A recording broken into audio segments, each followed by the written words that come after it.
Two new shows coming this fall here at Wise Sports Betting. Peace and profits, family. Welcome back to Who's Betting? Today is Saturday, October the 11th, and we have Ennis versus Lima. The fight comes on at 8 p.m. Pacific Standard Time, all right? I just want to get right to it. Look, I'm not a fan. I'm a bettor. I don't do hype. I do homework. That's why you see no images, press releases, weigh-ins, or even the fight card here ever. I don't use fluff, y'all know me. I see a lot of channels crying or arguing about who Boots didn't fight, calling it cherry picking or ducking. But just so you know, all that noise is fan mentality. But if you actually study the game, you know Boots is making rational moves. This fight, the masterpiece, it ain't about fear, y'all. It's about strategy. At 154, Boots is playing chess, not checkers. And the pawn across from him, Lima, might not be the walkover folks think. Boots Ennis is stepping into 154, but he's not reckless, okay? He's calculated. When you move up in weight, you don't chase the biggest name on day one, all right? You test the waters. You check your speed, power, and cardio, and you want to see how that all works out against a live body, all right? And that's what it is. This is a tune-up for data, not for drama. And you notice those fan channels very seldom use the word tune-up, but that's what this is. It's a tune-up / showcase, all right? Boots and his team know the fans wanted big names. They wanted Ortiz, they wanted Sue, or whoever. But this is chess, not checkers. They're gathering information, not applause. And the crazy part, that mindset can make a fighter vulnerable. Because when you're focused on showing off instead of locking in, a hungry southpaw like Lima can sneak one through. And that's what I'm watching for. The timing, not the hype, okay?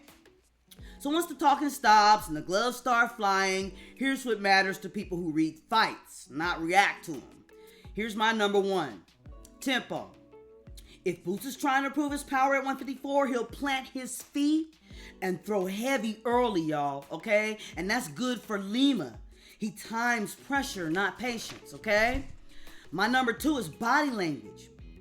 If Lima's still calm after round 2 or 3, you know he ain't here to survive. He's analyzing, downloading, and that's when the southpaw trap can flip the momentum. My number 3 is adjustment.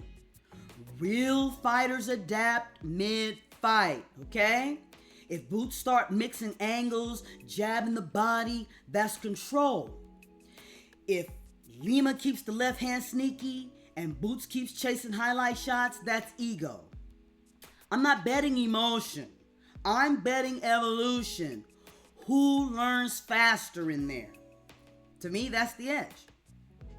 Now, the odds makers have Lima sitting at huge underdog numbers, which tells you how confident they are in Boots' debut at 154. But anytime the spread gets that wide, the smart money at least looks at the other side because that's where hidden value is sometimes, okay?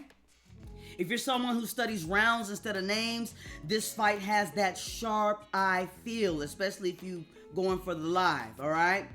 The data says early action favors Boots, but the middle rounds are where unknowns can flip a script. Now let's talk the numbers. Because every bettor, every sharp, every odds maker is really just reading probability in motion. The book's got Lima sitting way out there at long shot numbers. The kind of odds that tell you they see this as a showcase. But here's the thing. The wider the line, the louder it says no one's looking over here. And that's where hidden value sometimes lives, all right? A sharp doesn't fall in love with names. They study when the fight flips. If the early rounds are all speed and highlight energy, the middle rounds are where a patient southpaw test the middle rounds are where a patient southpaw can test if the favorite's power really travels north with the weight. That's what I want to say. Now, it looks like Lima has a very good chin and power, but he's flat-footed though. And when I studied his fights, it looks like he's always in the same gear to me, y'all. No cap, no shade. But it looks like he's always in the same gear. I know I sound like an old truck driver. I can't help it. I'm an old mother trucker. But he always looked like he's in the same gear. And I also noticed, and I haven't heard nobody mention it, but I also have y'all, and I don't use fluff or pictures or nothing, so I'm just saying, go look. Have y'all noticed that it looks like Lima's nose has been broken multiple times? And I'm thinking that could have an effect on his breathing, especially in later rounds. But at any rate, y'all already know how I see it. I'm always watching from the underdog angle, the plus money side. I respect a fighter who walks into another man's backyard believing he can shock the world, all right? That's all I'm going to say it like that. I got to watch what I say, so I'm going to say it like that. So thank you for watching Who's Betting? Please like, comment, subscribe, and share this video with a boxing friend or a betting friend if you found it interesting or entertaining in any way. And remember, bet wise and never risk more than you can afford to lose, all right? See you on the next one, and thanks for watching.